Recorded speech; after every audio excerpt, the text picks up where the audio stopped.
Ready to go?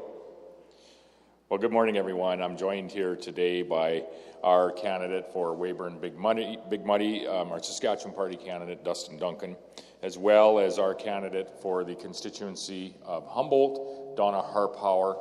We also have with us today our candidate for Regina Gardner Park, and Jean Makowski, and of course Gary Gruel, the Saskatchewan Party candidate for right here, Regina Northeast, and this is his campaign offices, and we welcome you all here this morning.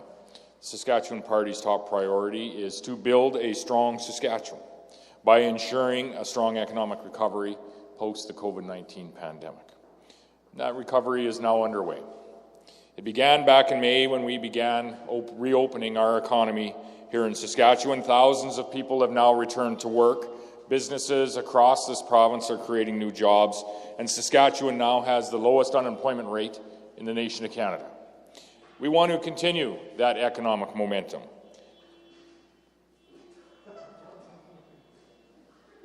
We're going to get to this. We want to continue that economic momentum while working to make life more affordable for everyone. That's why yesterday we announced a new home renovation tax credit that will create jobs, while at the same time it will save homeowners up to $2,100 of the cost of their home renovations. So today I'm pleased to announce another initiative that will boost economic growth, and it will help families and businesses across the province.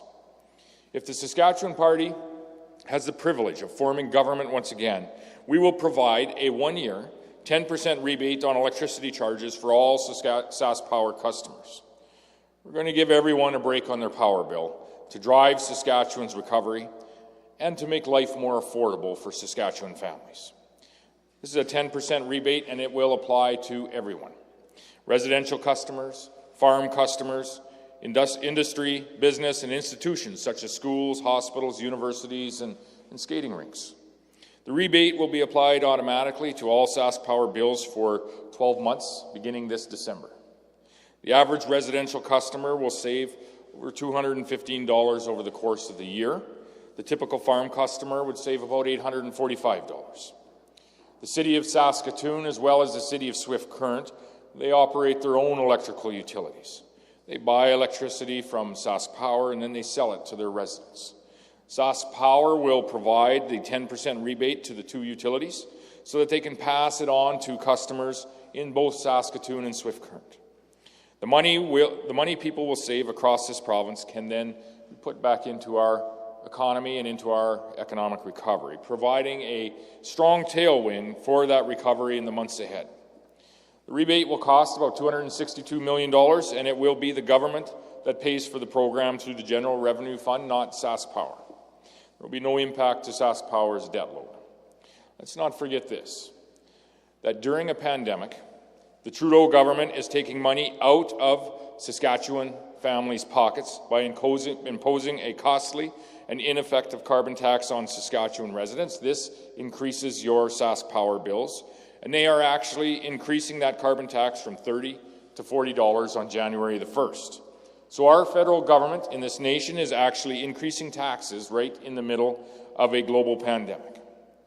Let's not also forget that when this carbon tax was first introduced, Ryan Miley said that he applauds the Trudeau carbon tax, and he called our fight against this ineffective tax a pointless crusade. So there's a clear difference in this upcoming election. Justin Trudeau and Ryan Miley want to increase your tax burden right in the middle of a pandemic, and the Saskatchewan Party wants to give you a break on your SaskPower bill. Ladies and gentlemen, this is the right time to provide financial support to workers, to businesses, and to families in this province. This rebate on electricity bills in our province will do just that. It will put money in people's pockets, it will support Saskatchewan's recovery, and it will help ensure that we can build a strong Saskatchewan with a strong economy, with strong communities, most importantly with strong families. That's our plan for a strong Saskatchewan. Be pleased to take any questions that you might have. I guess you can go to the mic, right? Now that we have a mic working. What would you say to those who might argue that this is just the guys? Sorry, I can't hear. Is that mic on?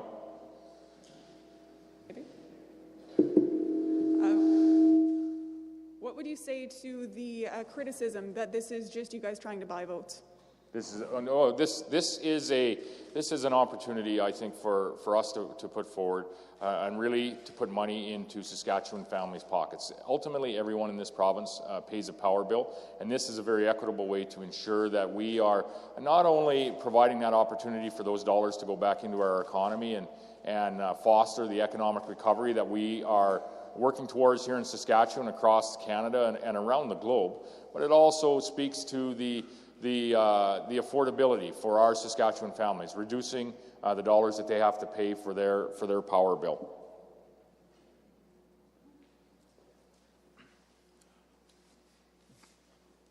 Sorry. Just throw your mask on the floor.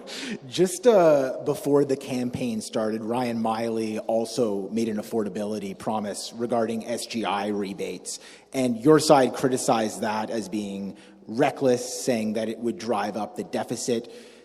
I don't see how this is different. Can you explain? Most certainly, this is different. One, this impacts virtually everyone. Everyone pays a power bill. Not everyone licenses a vehicle. Two, this works within our plan to balance the budget by 2024. We do have a plan to get back to balance by 2024 in this province. That is rare among any government across this nation right now, and it's most certainly rare among the two parties that are vying for seats in the legislature in this election. You've said before that you have very kind of limited fiscal room to make promises here, given the major deficit that we're facing. I'm wondering, as we deal with multiple crises in this province right now, the health crisis, the opioid crisis, the suicide crisis, why is this the best way to spend that limited fiscal room? This touches everyone. This touches people that rent their homes. This touches people that own their homes. This touches all families across the province. This touches the skating rinks that they take their children to. This touches, obviously, all of the public services that we offer. Everyone pays a power bill in this province. This also touches the business environment that are employing people in our communities, reducing their costs and creating further opportunity for them to spend more in this economic recovery, further opportunity for them to build throughout this economic recovery, as well as further opportunity for them to hire additional people. We are focused very much in this election campaign and in the months ahead on the opportunity that we have to foster an economic recovery here post-COVID-19 in the province, as well as ensuring that we are enhancing the affordability for families in the province. Listen, we do have limited fiscal capacity in this province. That's why we have a plan to balance the budget in 2024. The commitments that we make today and throughout this campaign will work within that plan so that we can balance the budget on behalf of the people that we represent. What we saw yesterday, I think, was indicative of what you will see throughout this campaign and what you would see should there ever be an NDP government in this province. On the first day of the campaign, you saw a Saskatchewan party come forward with affordability measures for families in a tax incentive, and you saw an NDP come forward with a tax hike. You saw them now come forward with over $1 billion in promised spending, with absolutely no plan on how they would pay for that spending that they have committed to. That's one significant difference that we are seeing in this campaign. Just one more quick follow-up before I let this go. You talked about the tax hike that we heard from the NDP yesterday, but this is a wealth tax on 1% of the population, less than 1% of the population, those making more than $15 million. I'm wondering why you oppose that. The tax hike that the NDP proposed yesterday, they spent already this morning. They had over $1 billion in promises prior to that. They are going to have to expand their tax hike to all Saskatchewan people. That is their MO. Most certainly, I think the difference between the two parties yesterday was very, very significant, and I think it's indicative of where the parties intend to take this province. One is going to tax and spend. The NDP will tax and spend, and the Saskatchewan party is looking at how we can support our economic recovery, how the Saskatchewan party can support more affordability for families throughout the province. Yesterday's announcement spoke to both of those themes. Today's announcement most certainly speaks to family affordability, but it also speaks to the opportunity for us to further enhance and foster the economic recovery that we need in this province. Can SaskPower afford this for 1 year? And are you concerned about the effect that COVID-19 may have on SaskPower's revenues? This money will be forwarded to SaskPower from the General Revenue Fund. I mentioned that in my notes. So SaskPower will be whole throughout this. This is an initiative, as I said, to increase the affordability for families here in the province. It'll have no impact on SaskPower. It's also an initiative that will impact businesses that hire people, businesses that invest and spend in our community, and businesses that build in our communities. And really, this is an initiative that fits into the theme of where we are going throughout the course of this campaign and where we need to go as a province as we find ourselves what will hopefully be on the backside of this global pandemic. The NDP announced a plan to reduce class size and deal with composition this morning. I'm wondering if that's in your plans at all during the campaign and what your response would be to that. Well, that's nothing new that the NDP is talking about class sizes. They, again, have no plan on how they would actually achieve what they have committed to. I would point back to, I think it was just over $100 million they had said they would put into class sizes. That's already been done for this year with $155 million jointly provided to the education sector this year by the provincial government, the federal government. We've had the opportunity this year to employ over 600 additional staff in our schools across the province. That includes teachers, that includes custodial staff. And listen, the commitment to education by the Saskatchewan Party government has been very strong over the course of the last decade. We are building schools. We are 57 new schools. We are hiring teachers. We are hiring staff to put in those schools. And we are doing so because we have additional kids here in the province, because people have chosen to make Saskatchewan their home. This is the opportunity we have as we find ourselves through this global pandemic, is the opportunity to recover and ultimately grow our economy, grow our opportunity, and reinvest those dollars right back into the very schools that are operating and our children are attending in our communities. That is what we've done for the last 13 years. That is what we're asking Saskatchewan people to do for the next 4. Do you accept the court ruling from Justice Graham Mitchell that found the Wascana Park bylaws unconstitutional in the matter involving Tristan DeRocher, or do you plan to appeal that? I believe the PCC is making some decisions with respect to that ruling. When a judge rules, everyone has options whether or not they would appeal that ruling. It would be a decision that the Provincial Capital Commission would make.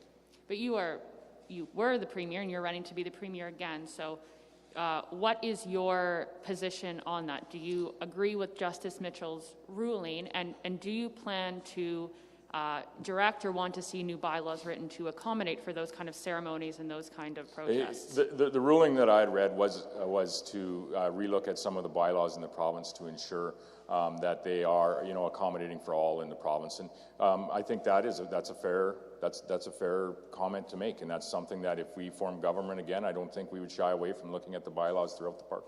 So, having said that, do you want to see the ruling appealed, or do you accept that you should take a look at those bylaws and make it more accommodating for all kinds of people? Potentially both. I guess, why won't you say? I know you watch very closely with the Supreme Court case when it comes to the carbon tax, so where is your position on this one when this is the second time we've seen a peaceful protest and your government kicked them off the lawn? Peaceful but illegal. And that's not what this justice found, sir. No, what the justice has ruled on this. We now actually have dueling opinions when it comes to what justices have ruled with respect to some of the protests that we've had.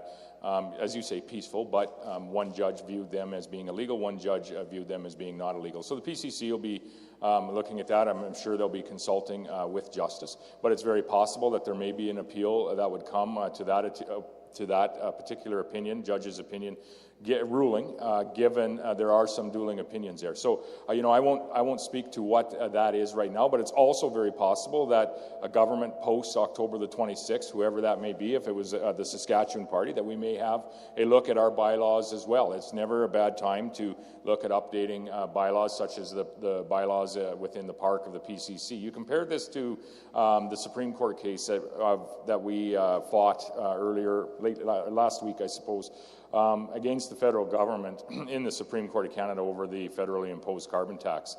quite a different situation when you look at the number of provinces and the number of people that those provinces represent that had intervened on Saskatchewan's side in what many Canadians agreed to be a very ineffective tax and really a cost on families. And a tax, I think, that is relevant to our announcement here today, as it is a tax that is increasing on January the 1st. It's a tax that has been imposed on Saskatchewan hardworking families. And this is a very large point of differentiation between the Saskatchewan NDP and the Saskatchewan Party. We have vowed that we would fight that tax with every legal tool that we have, including and up to bringing it to the Supreme Court of Canada, which we have done with the support of the majority of provinces in the nation of Canada. And you have the Saskatchewan NDP who support Justin Trudeau and support his carbon tax being imposed on the people of this province. We have today an announcement where the Saskatchewan Party is reducing costs to Saskatchewan families. Yesterday we saw the Saskatchewan NDP that is committing to increasing taxes on Saskatchewan families. So if you do form government, will you accept the ruling and rewrite park bylaws or direct the PCC to rewrite park bylaws to allow for overnight camping and Indigenous ceremonies? Yeah, well, if we were to fully accept the ruling, then that would be part of it, is to look at the bylaws that we have there. But as I said, that may be something that we do, but there may be an appeal as well, as we have dueling rulings at the moment. If I could go back to the rebate, just wondering how you'll apply that rebate for Swift Current and Saskatoon power customers that get it from local suppliers and not from SaskPower. Right. What we will do is SaskPower will be providing a 10% grant on to those folks' power bills that live to the power utilities in Saskatoon and Swift Current, understanding that they do purchase their power from SaskPower and then resell it to the people that live in those two communities. So we'll be providing them with a 10% grant. SaskPower will be providing them with a 10% grant, and the expectation is that will be passed on then to customers in those communities. So it'll be fairly seamless. A 10% reduction in your SaskPower bills starting this December for everyone across Saskatchewan. And that is why we chose this method, is because of the great uniformity in that it touches everyone. Everyone has a power bill. And forgive me if it's already been asked, but is this something that you would look at exploring, depending on how long the pandemic goes, for past one-year program? Well, we're looking at it for 1 year right now. We're looking at it for that time period for two reasons. One is to increase the affordability for families. Listen, we understand that families have been greatly impacted financially over the course of the last 6 months due to COVID-19. And so we want to do what we can as a government of Saskatchewan, potentially as a government of Saskatchewan, if we would receive their support in this election campaign, do what we can do to support them financially. And as we said, this is a very broad-reaching mechanism, and everyone has a power bill that they pay. Second is, we feel this will also free up some dollars that will then be invested back into our community in whatever way a family chooses. That will help foster our economic recovery. If you look at where people are going to be, Saskatchewan people, over the course of the next 12 months, much of that time is going to be in our province, as interprovincial travel is, greatly reduced. International travel is reduced to virtually zero. So Saskatchewan people are going to be out and about in the province here over the course of the next 12 months, and we most certainly believe that those dollars will then be invested in Saskatchewan businesses and communities right across our great province.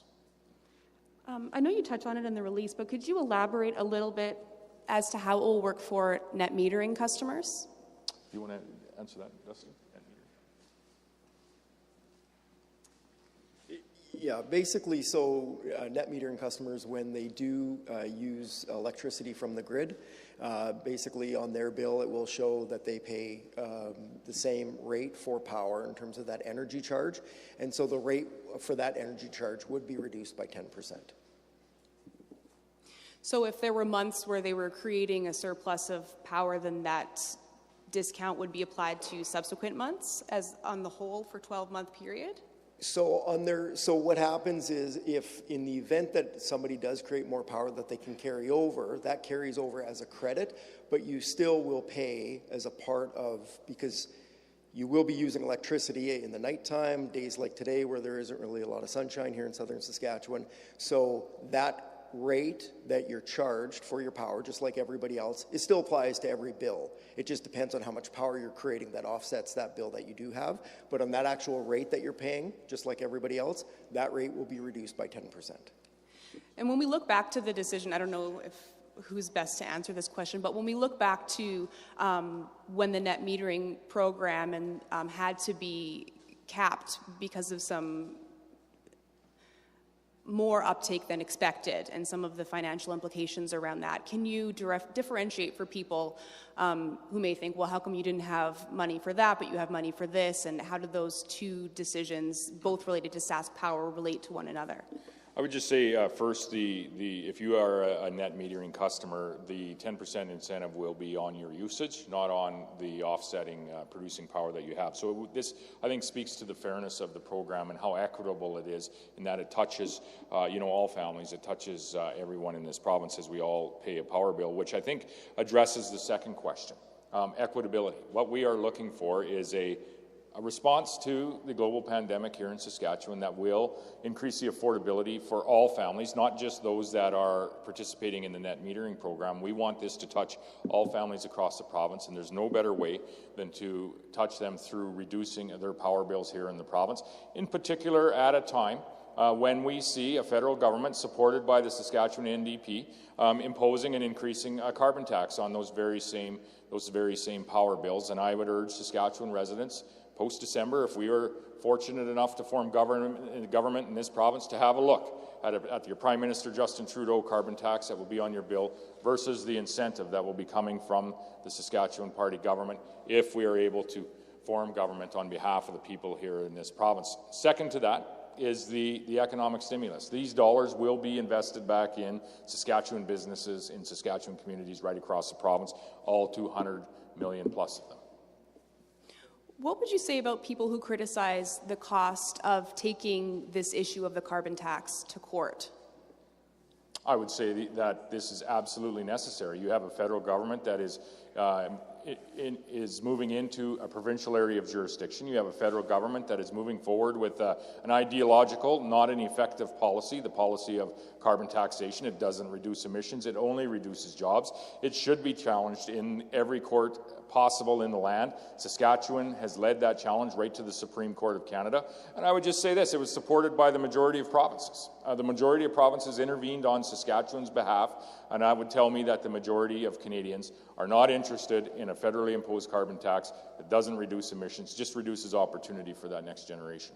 We have a better emissions plan in this province, an emissions plan that I think is real, and an emissions plan, quite honestly, that Canada is going to need, Saskatchewan's innovation, Saskatchewan's opportunity, if they want to even come close to achieving some of the targets and some of the goals that they have. This morning, the federal government announced a $10 billion infrastructure bank. Ralph Goodale has talked this morning about it's going to be important for the provincial government to apply quickly for this. Yep. Is that something that your government will apply for Lake Diefenbaker project? Yeah, we had a heads up on this morning. This is, I hope, I would hope this is positive news. There is some dollars that are earmarked for the irrigation project, irrigation in general. We have a significant irrigation investment that will be coming here in the province of Saskatchewan. And so this is, I think, a positive step.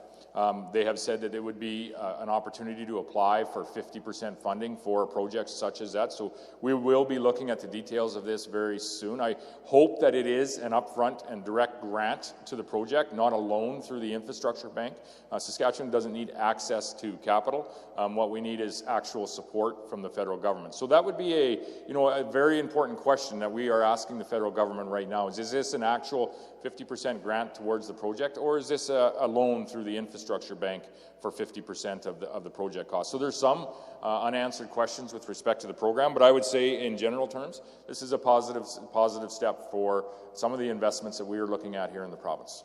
When that project was announced, there was a lot of talk about some of this will be able to happen right away, some of it will depend on federal government money. Do you think this might be that money to help take the project all the way? If it's an upfront grant, I would hope that this is the federal government's commitment to a project like the irrigation project that we have, the vision that the Lake Diefenbaker project had some 50 years ago, the opportunity that this irrigation investment could provide, not just in agriculture and really changing the crops and the value of the crops that we grow in those particular areas where we'd have access to this water, but the opportunity that it would provide to communities in and around Saskatoon, Moose Jaw, Regina, and all along the way in the way of value-added food processing. And adding value now to foods, to crops that we currently don't grow here in the province. And I would just go a step further that, you know, other industries require water security as well, and Saskatchewan has been well served by the natural resource industries that we have, the manufacturing industries that we have,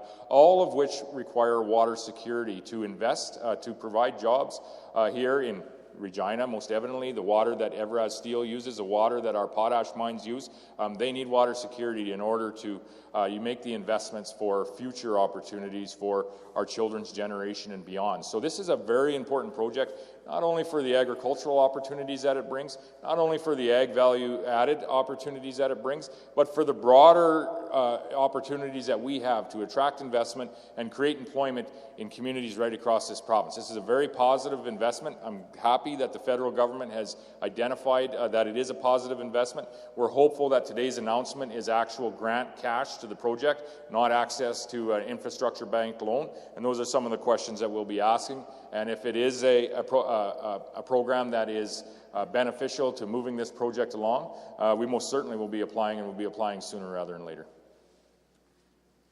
Forgive me if you've already answered this, but how is this rebate going to reach people who don't directly pay their power bills, like people who might pay an apartment, you know, a manager who might pay that bill for them? So the bulk of apartments, this is why we chose this, is because of the equitability that we believe is here. The bulk of apartment owners that we've seen across the province do, in fact, pay their power bill. If they do not pay that power bill, we would ask the owners, the renters, the people renting those properties, that they treat their tenants equitably. This is intended to get to all Saskatchewan people, to get to all Saskatchewan families. That's why we chose this mechanism. This is a mechanism that touches the vast majority, if not all, of the people across the province, as well as some of the community recreational infrastructure that we all utilize as well. This is a good program, it's an equitable program, and it's a program that we believe will put money in families' pockets right across the province. It is something that you say will be applied automatically, so why choose something that might, you know, benefit people who might not need? Like, I feel like the struggle to pay a power bill is probably not the same, you know, on one end of the spectrum as the other. So why choose something that benefits everybody equally when, you know, some people might not need this rebate as much as others? Well, this is equitable, and I think as we find our way through this pandemic, this again approaches both of the priorities that we have put forward. It approaches increasing the affordability for families here in the province by providing them with dollars off of their power bill each and every month, dollars throughout the year.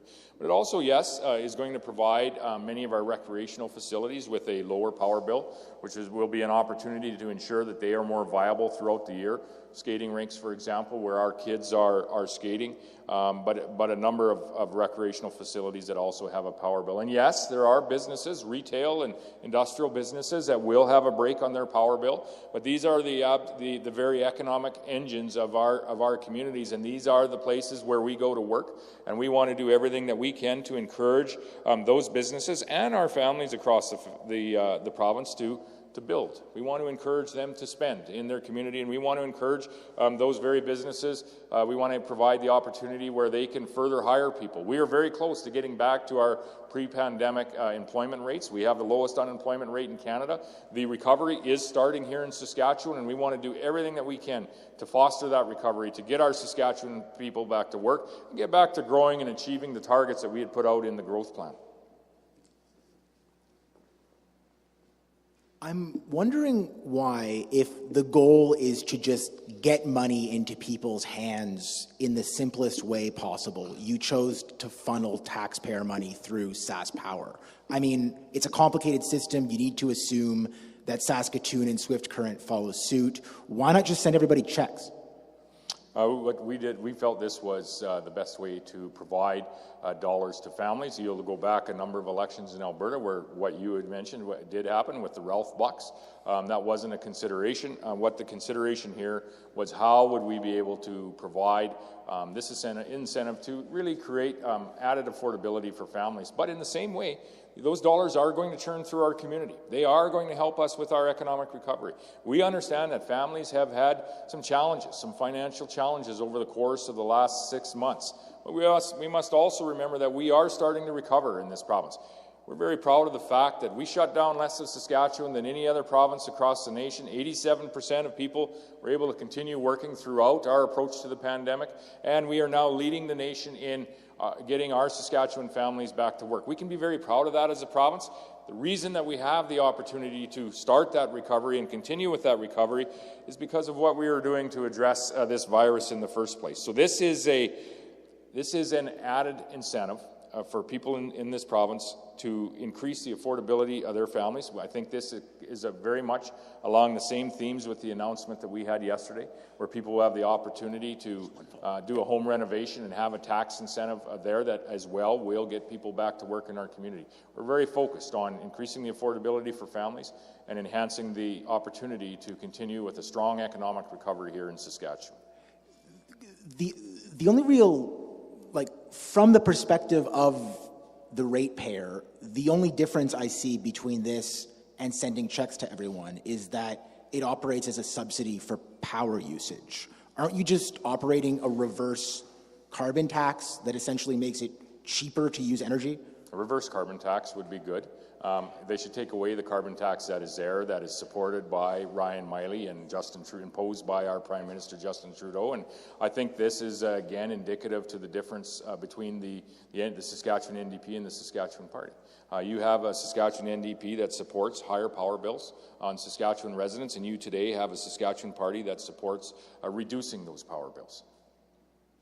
Thank you, everyone. Thanks.